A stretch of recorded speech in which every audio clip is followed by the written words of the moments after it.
E a palavra que Deus tem para esta noite está em Apocalipse, capítulo 1, versículo 17. O Senhor dizia ao meu coração: esta palavra ia ser pregada aqui nesta noite, e depois confirmada com prodígios e milagres e libertações. Ao ver cair morto aos seus pés, João tem essa experiência. Ele pôs sobre mim sua mão direita. O Senhor vai colocar sobre você a mão dele direita, a mão da autoridade. E disse: não temas. Disse sobre São João na revelação do Apocalipse: eu sou o primeiro e o último, e o que vive. Pois estive morto, e eis-me de novo vivo pelos séculos dos séculos. Tenho as chaves da morte e da região dos mortos. Palavra do Senhor. Eu quero dizer neste momento, irmão, completando essa profecia que o Senhor dava, Ele colocava no meu coração outra palavra de Colossenses capítulo 2, versículo 14, cancelando o documento escrito contra nós, cujas prescrições nos condenavam. Aboliu-os definitivamente ao encravá-los na cruz. Expoliou os principados e potestades e os expôs ao ridículo, triunfando deles pela cruz. Palavra do Senhor. Essa é a palavra que o Senhor tem para esta noite. Ele tomou as chaves da morte da mão do diabo e disse: agora tu não vai mais colocar nenhum dos meus filhos lá, porque eu tomo de ti as chaves da morte. E o Senhor está tomando agora as chaves da morte que visitava pelo anjo da morte na tua casa.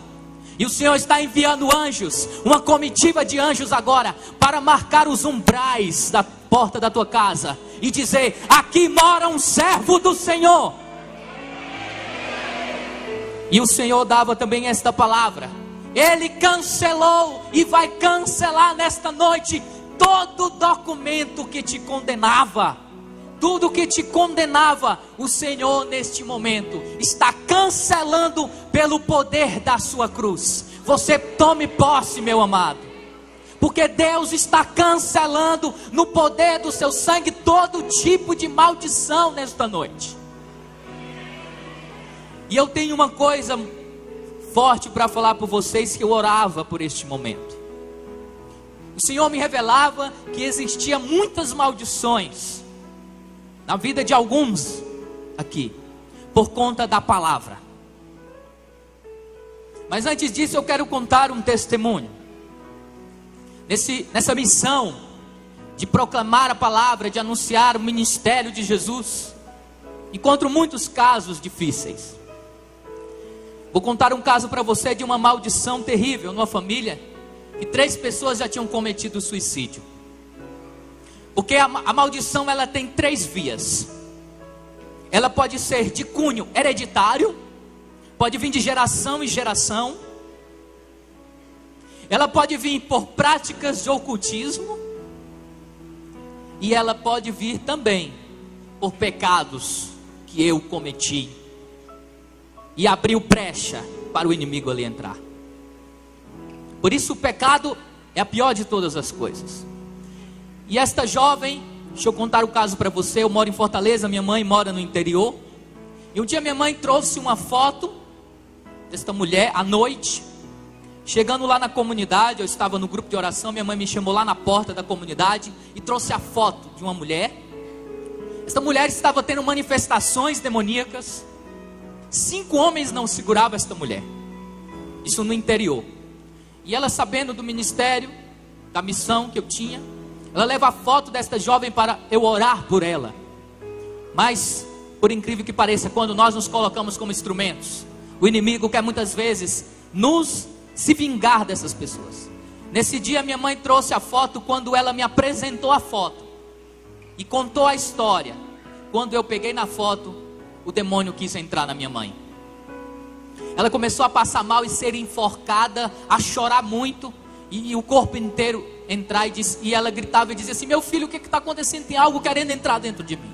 Eu comecei a repreender a ação do mal naquele momento. Entrei com a minha mãe, orei por ela, joguei água benta, repreendi o mal. E depois eu fui explicar para ela: mãe, o demônio quis se vingar da senhora porque você trouxe esta foto. E ela pedia para mim ir no outro dia para o interior. E o que aconteceu? Eu disse: amanhã eu estou lá no interior para rezar por essa jovem. Só que o Senhor disse: fala para ela que tu vai amanhã, mas não vai amanhã, vai daqui a 3 dias.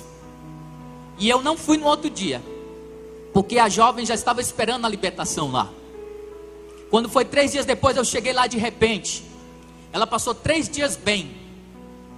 No terceiro dia, 7 horas da manhã, ela se levanta da sua casa e escreve um bilhete: estou levando ela para nunca mais voltar. Satanás escreveu no bilhete, através da mão dela. Quando chegou lá, ela não estava mais em casa. Eu disse: onde ela está? Aí, ela tinha um costume de correr e ir para debaixo de uma árvore. Esta árvore era um local onde as pessoas que lá estavam falavam que na família dela tinham pessoas que tinham se suicidado debaixo daquela árvore, tinham tomado veneno debaixo daquela árvore. Então o demônio, o mesmo demônio que tinha levado 3 pessoas da família dela, estava querendo levar ela ao suicídio. Ela já tinha tomado veneno, aqueles venenos que joga em mosquito, em insetos. E ela estava manifestando demônios violentos. Quando eu cheguei lá, disse: vamos lá. Quando nós chegamos lá, ela estava debaixo da árvore, no meio de um mato.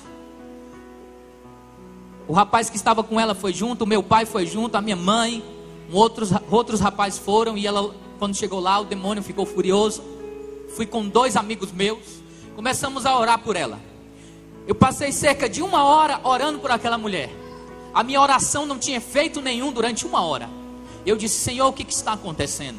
Me afastei um pouco assim para o lado e pedi o discernimento dos espíritos.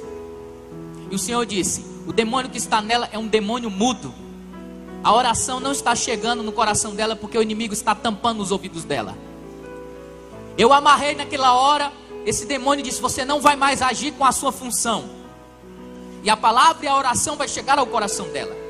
Foi aí que esse demônio se manifestou. E ele foi dizendo que estava ali. E engraçado que ele não falava, mas ele começou a se manifestar de uma outra forma. Ele começou a escrever com o pé no chão. Ele escrevia com os dedos do pé na areia. E ele escrevia assim: eu sou o Satanás. E naquele momento ele ia revelando tudo que estava ali. Ele diz: nós somos 5 que estamos aqui dentro dela. E nós estamos levando ela. E ainda tem mais. E eu disse: e quanto tempo você está aí? Em nome de Jesus. Aí ele escreveu no chão: 5 séculos. Há 5 séculos ele estava nesta família. Naquele momento eu comecei a orar pela cura de geração dela. E eu perguntei ao pai dela, disse: você tem 5 séculos, é 500 anos, descobrimento do Brasil. Você tem alguém descendente de português? Aí o pai dela disse: eu sou descendente de português. E ali foi revelado que a maldição dela vinha na vinda dos portugueses na descoberta do Brasil. E foi passando de geração em geração até aquela jovem que estava querendo se matar. Nós começamos a orar e daí o inimigo foi perdendo as forças e ele foi totalmente liberto. Hoje em dia, quando eu vou lá no interior, eu tenho notícias que ela está totalmente liberta. Esta mulher, quando manifestava, ela tinha uma força tão grande que ela levantou uma pedra desse tamanho. Uma pedra que estava na rua, ela pegou uma pedra desse tamanho e levantou como se fosse uma cadeira dessa. A força da maldição foi quebrada naquela hora. Porque muitas vezes as doenças, elas têm também fontes. A doença ela pode vir de uma forma hereditária, que passa assim como recebemos uma herança genética.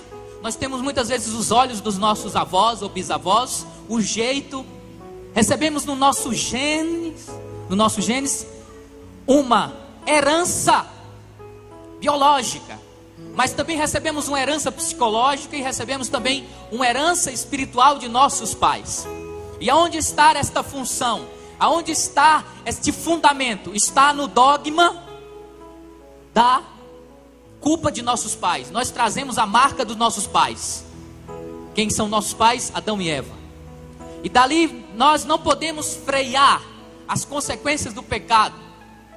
O pecado, ele tem consequências. Essas consequências são muitas vezes as fontes por quem o inimigo quer se vingar na nossa vida. Quantas pessoas têm pensamentos de suicídio? Quantas pessoas adoecem? Peguei pessoas, uma vez eu orei por uma pessoa da família dela tinha sido morta por uma facada.